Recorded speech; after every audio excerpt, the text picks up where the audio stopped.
Hello everyone, I am a federated chess player of standard federating of around 1550. I am playing competitive chess since the year 2020 and that's why I exactly know how a beginner or an intermediate level player can improve themselves.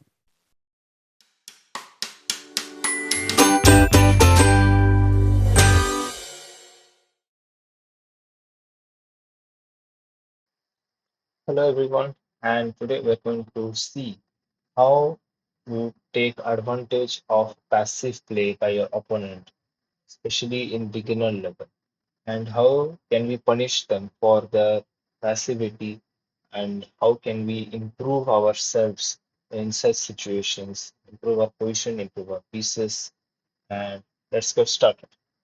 So we're going to take example like few example of how passivity works in real life. So let's see. First things first, we must take as much central control as possible if the opponent is not taking any central control, which will give us a big advantage of space, where space advantage in turn helps your pieces to be very mobile, can go from one end of the board to another end of the board very quickly. Can be this combination of space and piece activity is deadly. And trust me, two things first, if you want to punish your opponent's passive play, two things, basic things which you must do is take as much central control as possible if your opponent is allowing you to do so. And second, of course, develop as fast as possible, not uh, don't go into passive development. Develop your pieces towards the center, the bishop, the knight, even the rooks. Uh, so let's get started. Let's see how can we do. So we start with e4, a very active play. And let's take an opponent is not playing very actively. They play just a random side pawn movement, which is a6, which is not very good. What's the first rule says? Take as much central control as possible if your opponent is playing passively. So what we should do? Just d4. We are having a nice time. We are taking almost the full center here. Let's take our opponent still is carefree. They play passively. Uh, they just develop randomly anything. They just play this. Your opponent allowed you again to take a passive. Opponent allowed you again to take central control. So c4. Now we have a lot of control in the center. Now your opponent just plays this move, being passive otherwise. Now we have all the central control in the world, and make sure not to push f4 because their king can go vulnerable. So pushing c4, d4, and e4 is fine. So make sure f4 is f pawn is on f2 for your king safety purposes. After you have castled, you can also push f4. There is no problem. As king is gone from there. So for now, c4, d4, e4. It is controlling a hell lot of squares, which is very, very good. And we have a lot of space where our pieces can come out easily from all over the place. Can go anywhere we want. So let's start. Let's start with the move knight to c3, controlling a huge amount of squares again, controlling the center again, bringing the pieces towards the center. Your opponent, as usual, plays passively. Bishop here, and now we'll still take more control with knights, bringing the knights towards the center. We now can see how our central control has become even more stronger without any doubt. Your opponent continues passive play. Play this move, knight here. We continue our play development versus center. Our bishop has come out. We're ready to castle. Your opponent still, our opponent is not very uh, playing very well. Just pawn pushes and not much movement from the pieces. So then now bringing another pieces to the board. Let's castle first, as there is no threat whatsoever here. Our opponent has no pieces to attack you at all. So we have to develop as fast as possible. We have castled, we have got almost all of our pieces out. We're going to get our queen and rook also very soon. And yeah, that is what like activity is about. We have center control. We are having development now. We'll get another piece into the center. Let's see where can we get it. We'll place this bishop here. Sorry, it's black's move. So black moves here. Not playing very well. We'll just place our bishop here. Next, we're going to go with our queen here. Attack this side of the board to open up the game. Yeah, after we have developed completely and in a solid manner, next thing we have to make sure our pieces are out in the right direction, attacking the right thing. For example, because the king is in the center, or we can see the king can intend to castle on the king side here, we can open up either the center or the king side in order to open lines against the king to attack. We have the active pieces, and our active pieces can only be beneficial if there are open lines to attack into. You're getting my point. So if there is no open lines, the active piece doesn't make any sense. There is nothing to attack. It's like uh, a army troop which is very active. They're very physically fit. They're healthy. They're strong and muscular, but they're locked inside huge walls or huge fortress. They cannot show their potential, of course. How can they show their potential if they're locked inside? They have to be sent outside into the battlefield. And in order to do that, you must open up lines against your opponent's passive pieces and central weak king. So let's do something about this. So we get queen, we get we just randomly push now. We don't have much of a like choice. Your opponent is not playing very well. And now just queen here, connecting the rooks. Very simple.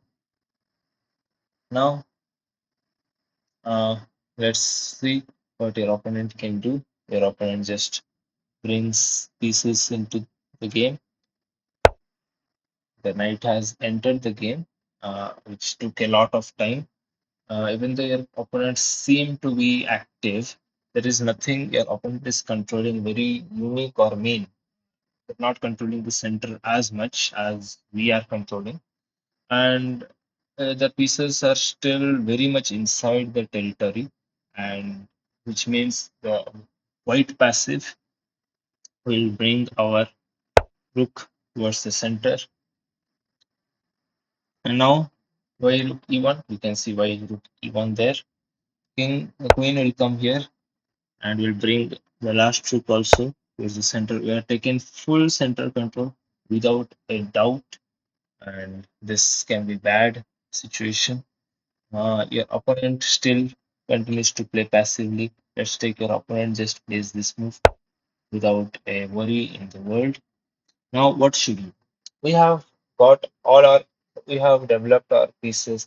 We have got all our pieces to the right squares. We have connected the rooks. We have taken the center. What should we do now? Now, our plan for passive play against the passive play is to see where to place our pieces in the right square, like where our opponent is going. Now I can clearly see our opponent's king is not castled, and because of that reason, I want to open up the lines as we discussed now. I have to open up the central square. So what should we do now in order to open up any central square? Of course, attack it. How can we attack it?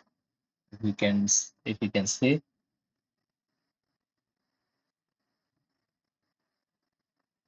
Of course, just push the pawn, and now it's a double attack. The center will open up soon. The opponent cannot keep the center shut down for too long. Opponent will try to defend. Let's say opponent pushes the pawn, but we don't care. We just take. We are very active in our work. We don't see any problem. Now these lines are opened up. We are ready to attack. Where queen and rook is both lined up here. Of course, they have to take with the queen, and we just defend. We also defend. We just do not attack carelessly and blind. We defend our pieces. We make sure that the attack is raging. Our opponent got scared now. Your opponent saw that now I'm going to drop this bishop back to b1 or c2, and then there will be a very deadly attack upon the center. So your opponent is like, no, no, let me castle as quickly as possible. Opponent sees that already the queen side is opened up and can be dangerous to castle here.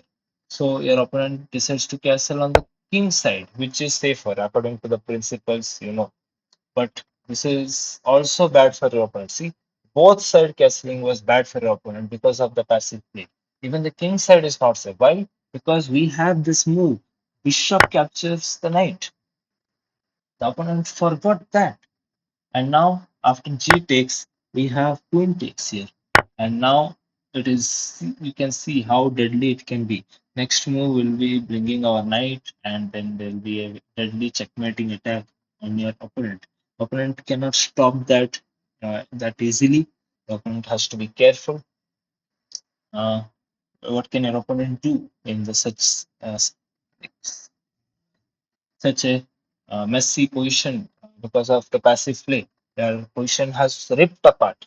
Position has completely ripped apart. There is no chance your opponent can survive it that easily. The opponent plays queen here, king here, in order to bring the rook for defense. Uh, so the knight comes here, attacking everything here. So opponent is forced to take things. So bishop takes knight, queen takes, and now opponent tries to attack the queen, but it's no use as king is very vulnerable. King has no place to go.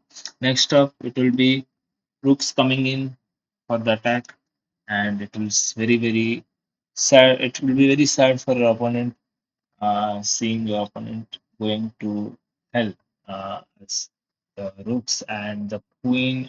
Everything comes to tear apart the king's side, and checkmate the king. So you have to move the queen somewhere at least to keep it safe from any kind of attack. So we keep the queen here, eyeing at the weak pawn of your opponent, and attacking even the front pawn of the king. Opponent tries to defend with rook, but we also get our rook into the play with rook here, getting the rooks activated.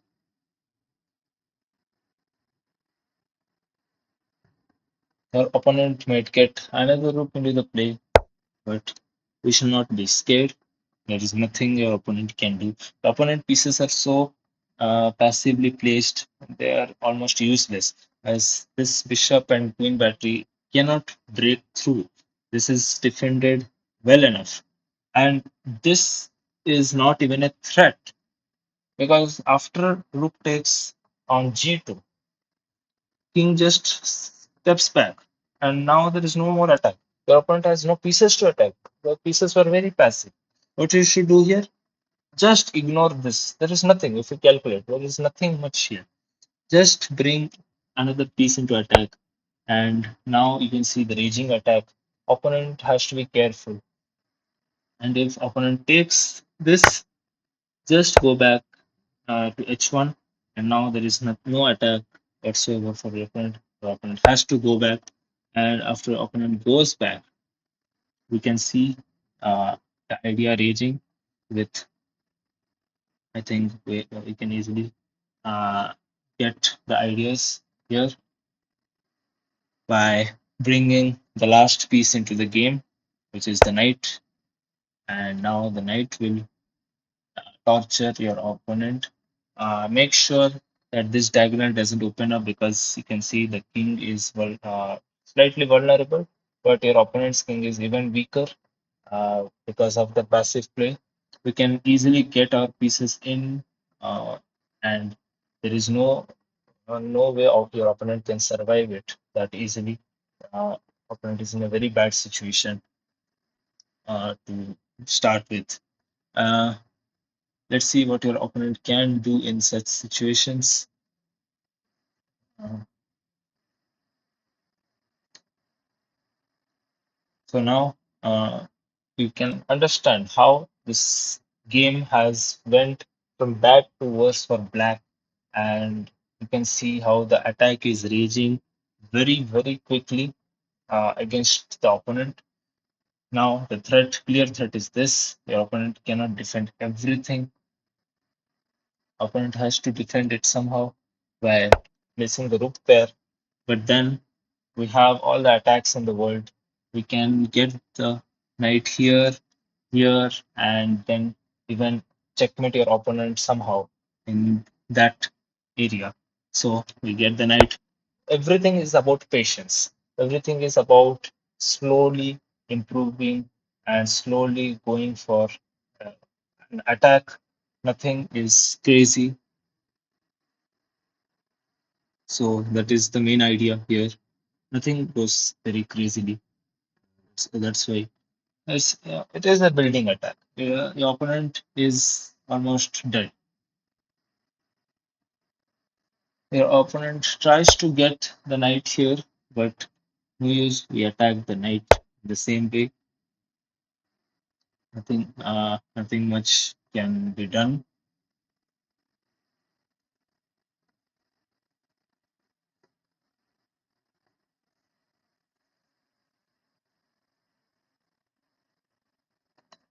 Opponent tries to get into the stance again, but it's no use. We come here, attack this rook, and attack everything.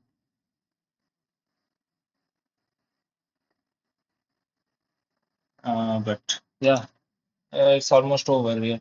Opponent cannot defend everything in this situation. Uh, the knight has to move. Knight will move. Take this. If it takes, we just what should we do?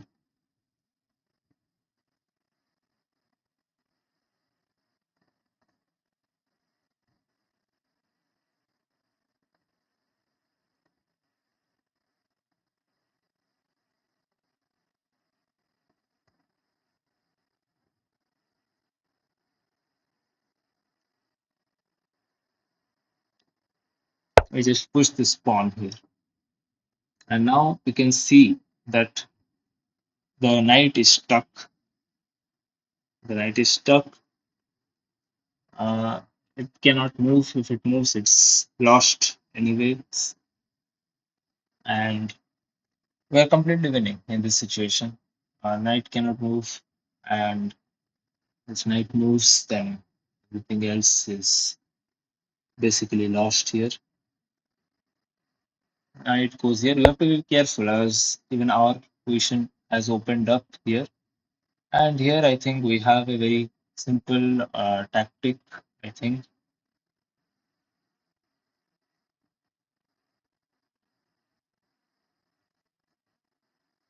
we just take, and there is nothing much your opponent can do. Only thing your opponent can do is to sacrifice a bunch of things before getting checkmated. But yeah,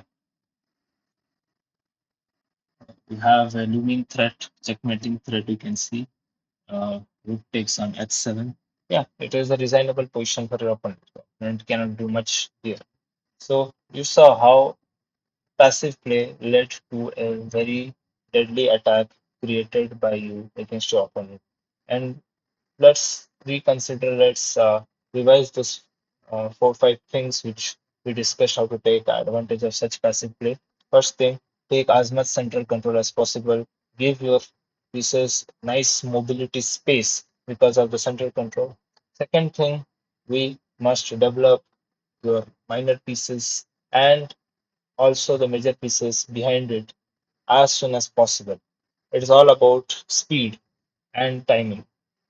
Third thing, place your pieces in the right manner, in the right direction. If your opponent is castling king side, point your pieces towards the king side. Opponent is going queen side, push the pawns and point your pieces towards the queen side. And if opponent is not castling at all, is in the center, break open the center as we saw in the example, and also break open the king side if opponent castles there. We also saw that in the game. And fourth thing, be patient. Like open the right, uh, open up in the right manner where your pieces can be utilized in the best way. And of course, the fifth thing is go for an attack and take weaknesses of your opponent, exploit the weaknesses without any mercy, basically, not letting your opponent give even a slight inch, nothing to be spared about. So that's how we win games during such situations. So that is it for today, guys. And I think this is for today. We'll meet you in the next video. Bye bye.